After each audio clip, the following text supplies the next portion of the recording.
Paisley print is an overdone 1970s boho cliché with no diversity and no modern appeal.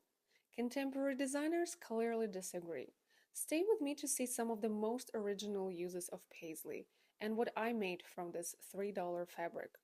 Paisley now exists not only in different styles but in different techniques. J. Kim, for example, uses the Paisley shape as a cutout, inserting contrasting fabrics inside.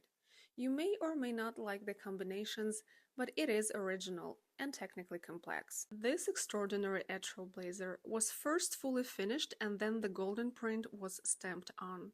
Imagine how accurate they had to be to achieve that perfect mirror effect. This piece breaks the idea that Paisley is only for summer and resorts. Here's it's padded, structured, and looks almost utilitarian. And here a simple summer bag is finished with hand-crocheted paisleys along the edge.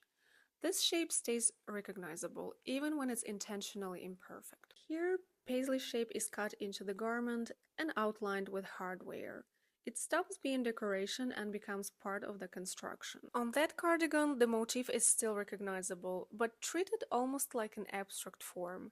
Paisley isn't just a print now, it's a shape designers can reinterpret.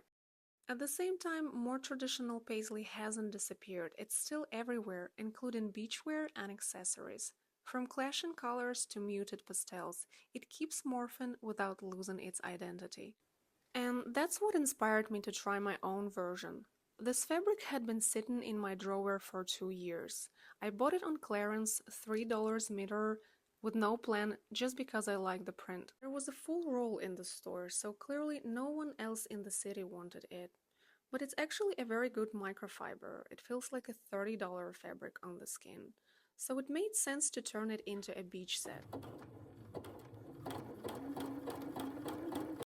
I trimmed it with lace that picks up one of the colors in the print. No zippers, no buttons, just elastics and adjustable straps.